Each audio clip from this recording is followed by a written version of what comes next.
Good afternoon. It's November 2nd, and I'm carrying on with my walk. I'm in the back of the building that Bushwhackers is in.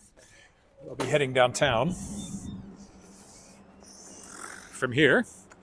I figured as long as I had to walk anyway and it'd be kind of interesting, I would carry on. So, carrying on. So, it's quite nice out now. It's supposed to go to +4, and you can see it's melting, so that's nice. It feels nicely mild compared to what it has been. So, this is where I was just now.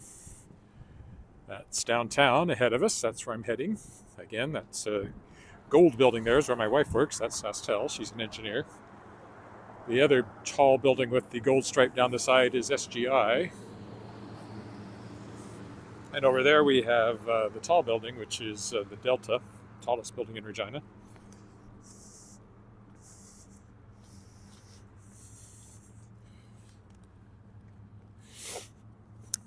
We'll go down here and walk under the railway bridge down by the casino, which used to be the train station. I have some posters to pick up, is where I'm headed. Admin Print Center, it's called, which is right next, just in behind the Hotel Saskatchewan, where I was, I guess, Monday when I walked downtown. So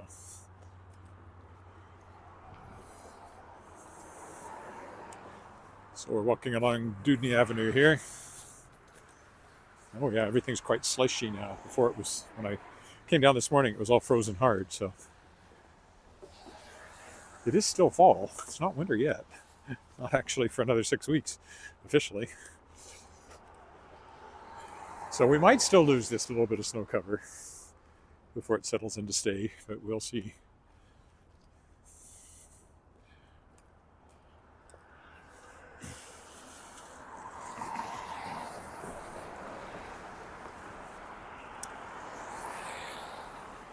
It's kind of a recreation place, as you can see. Balder's Rec Room. Arcade, batting cages, food and drink, sports.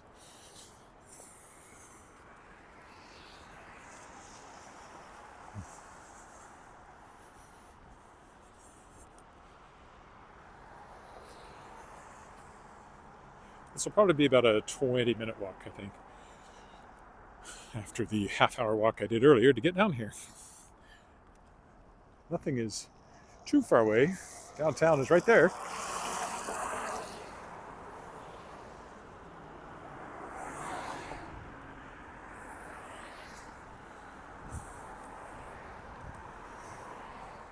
Gale's Florist here is a place I've been in quite a few times getting this and that. They have all sorts of stuff in there for crafts and decorations and parties and all that stuff.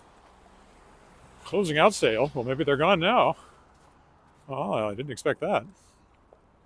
Maybe they've closed down permanently. I don't know. This building obviously is either not long for this world or major renovations coming. Don't know which. Really nothing in it at the moment.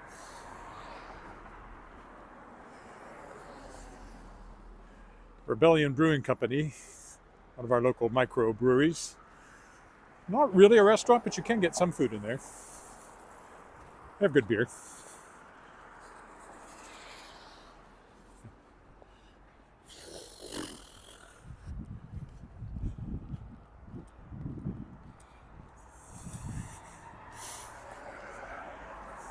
Over there.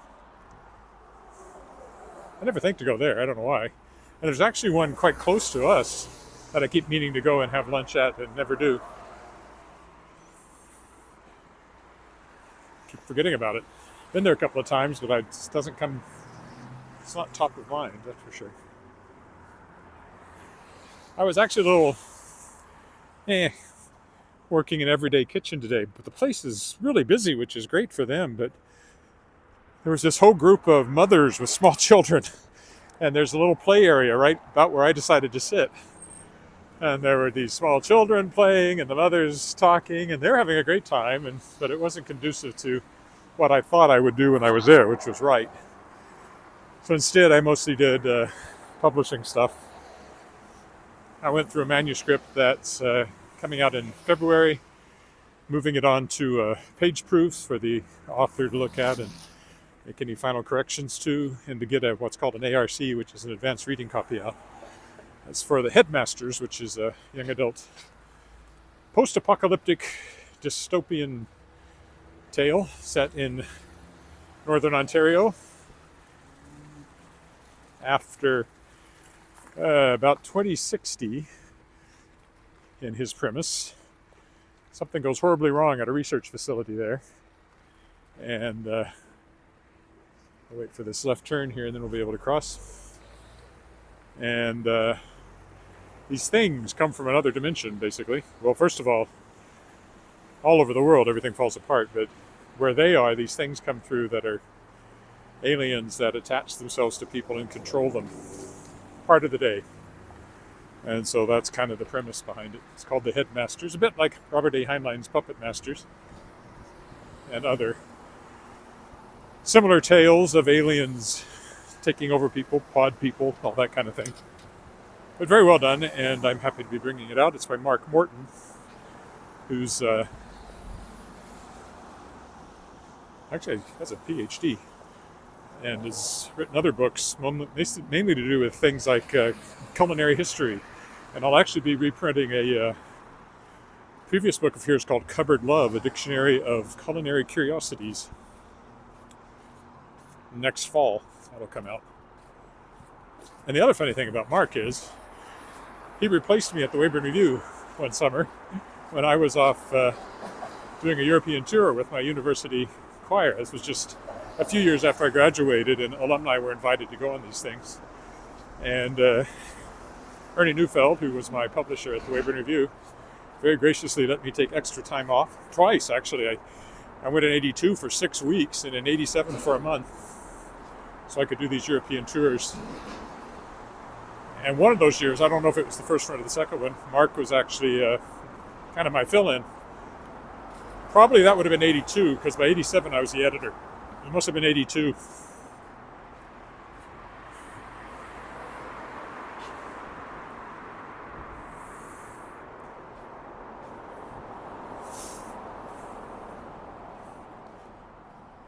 I've written short stories. I write novels too, though.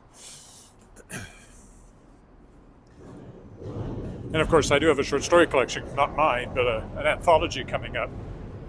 There's a train going overhead, if you hear that noise, called Shapers of Worlds, which is volume 4 in a series I've kickstarted every year for the last 4 years, featuring authors who were guests in my podcast. There'll be one more of those, I think. Probably the last one, Shapers of Worlds, Volume 5. If I successfully kickstart it, come along about March, I guess.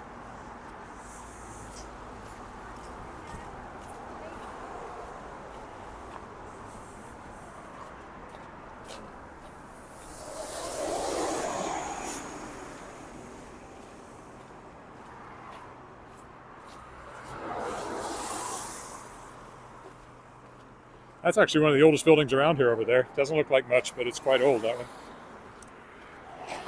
And over to my right, you can't really see it, is the casino, which used to be the train station. We'll see it in a minute as I head that way. If I head that way, it depends on what the lights do up here at the corner. Oh dear, my shoelaces are coming untied. That's annoying. I just retied them too. I may have to stop and do something about that.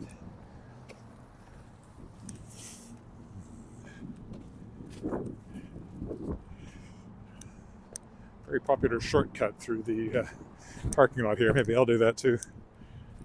So that's the Casino Regina. Used to be the train station. You can see there's still a train over there, a locomotive and a dining car, which has been a restaurant. I assume it still is, but I don't know for sure. Maybe it's not at the moment, but it was a restaurant for a while.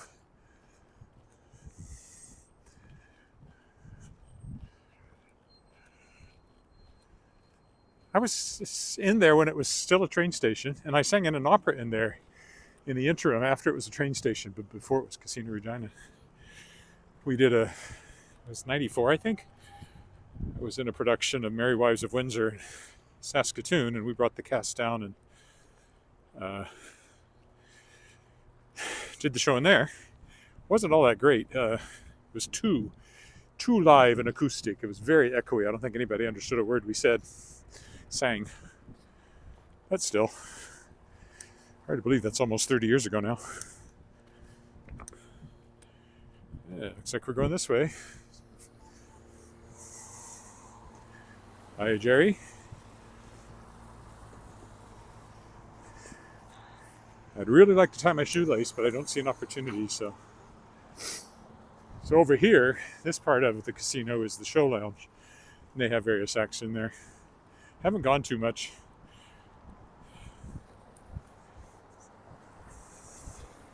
They won't let anybody under 19 in, and that kept us from coming while Alice was still underage, and so we never really thought of this place as a place we could go. I never did much. And also, the casino itself, gambling is such a waste of time and money as far as I'm concerned, that it's never appealed to me, so I've never gone in as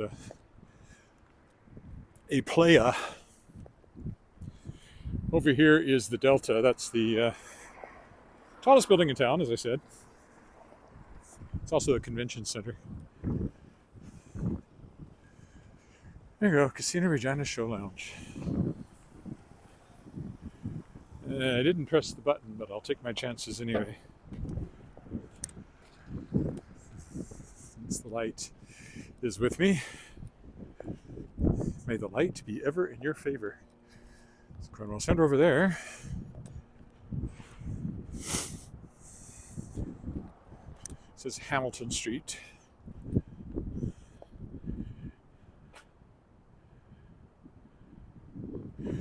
I have never been to Vegas, but I kind of like the music. Been to Reno. World Science Fiction Convention was there a few years ago. Didn't gamble there either, but I remember we stopped at we spent the night as we were leaving in a town on the border, whatever border that would have been. So gambling was allowed on the Nevada side, but not on the other side. So there was this hotel right there. A lot of their clientele was people coming over from the non-gambling state to gamble. So we're there with Alice, who was a kid at the time, and you had to walk through the casino to get to your rooms. I mean, everything in those places is aimed at putting you in the casino. Reno is actually a nice city in many ways. It's kind of a low-rent Vegas. The hotel we were in was very much a casino-type hotel. Had a great swimming pool. Terrible art on the walls, just ludicrous. Rooms are okay.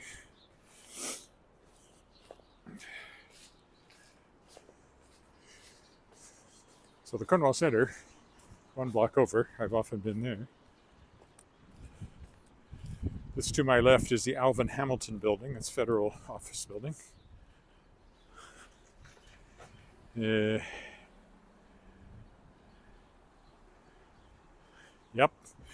They will get you any way they can, one way or another. They're going to get you. They're going to get you. If you'd like to join the Canadian Armed Forces, you would go in here.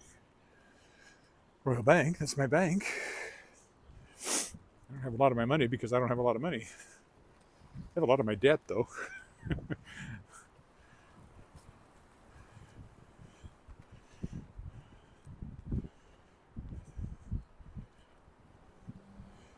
All right, there we are. I guess we'll cross here because I do have to go this way still.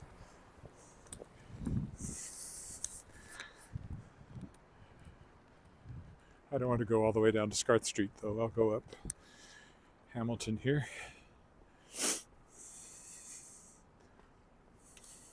This one doesn't even work.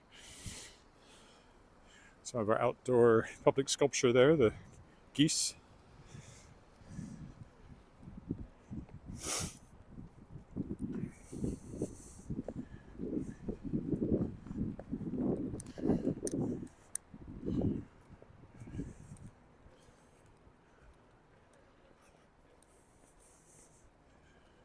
Farm Credit Corporation Tower.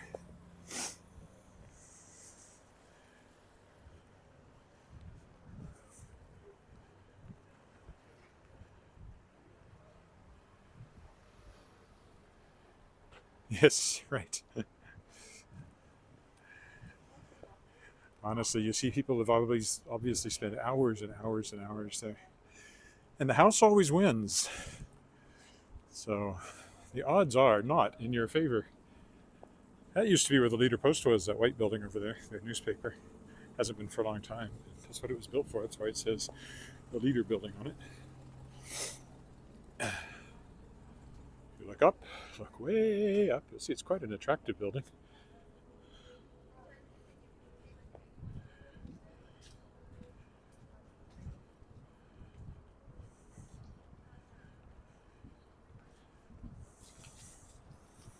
Cool. Never been to that style of show. Well, I've been to Cirque du Soleil, but not in Vegas. We saw it in the tent in Quebec City, which was like the best place to see it, I think. Home ground, more or less.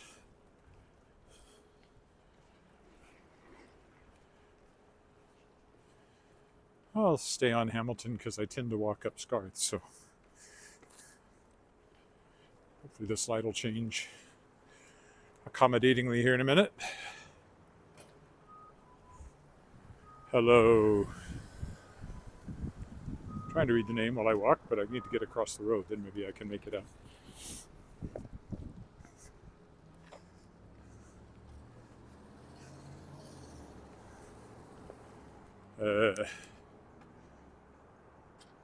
CC, looks like.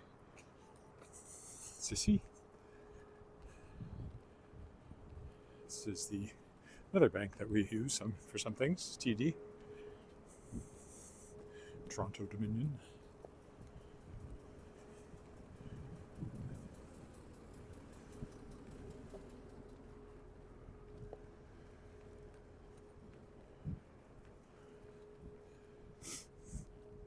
Prairie Donaire. This is where I get my eyeglasses and contacts. Oh, another long comment.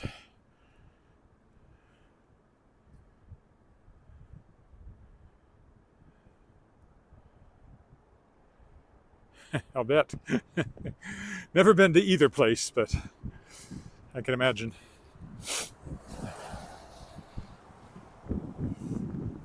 FY Eye Doctor here. This is a really good Thai restaurant up here. Actually, was officially recognized by the Thai government for having authentic Thai food. So there you go. Best Thai restaurant in town. I haven't been there for a long time though. The Rice Guy. Vietnamese restaurant. It's kind of new, actually. This here is pizza place, one end of Copper Kettle. They have a regular restaurant on the other side on Scar Street, down that way. And then here's the ramen place, and then next to it is Rude Awakening, where I often come. That's the Motherwell building. My brother owns a condo there now that they use when they come to visit grandkids. Okay, maybe here now. They're babysitting their Birdie, my grand niece.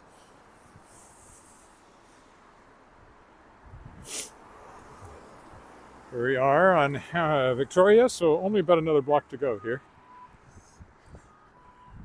We will take a walk through the Saskatchewan colonnade here, which is cool because it looks like giant dinosaur bones because, you know, fossil fuels.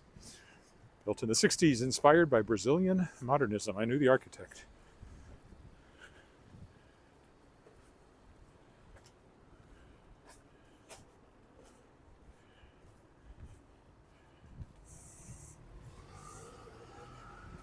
I've only been to LA once myself.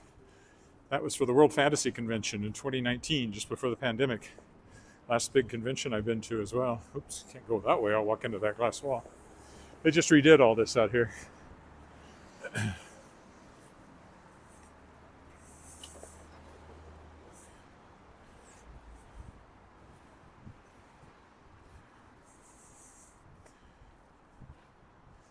I'll go through the alley and I will be right where I'm headed. And that will be the end of this walk. It's only about 2 or 3 more minutes here. It's a short one, but I did a longer one earlier when I went downtown. I mean, when I went to the warehouse district.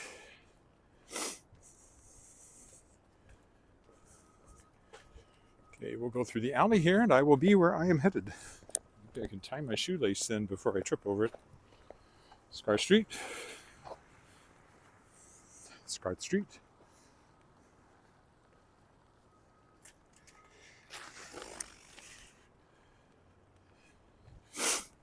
Hotel Saskatchewan. Used to be Radisson, now it's Marriott Signature, I think they call it.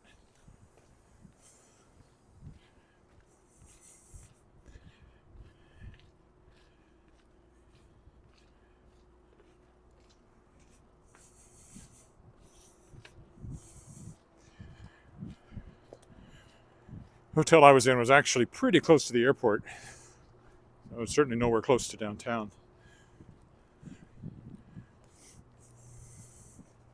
I've been to the airport a couple of times flying elsewhere, but I guess years and years ago I was there. I have a couple of friends who live in Southern California, but I haven't seen them now for 30 years, so that's how long ago that was. Okay, just around the corner here is where we're going. So I will stop here. Thanks for walking with me, and I'll be back tomorrow somewhere. Subscribe if you haven't. Bye for now.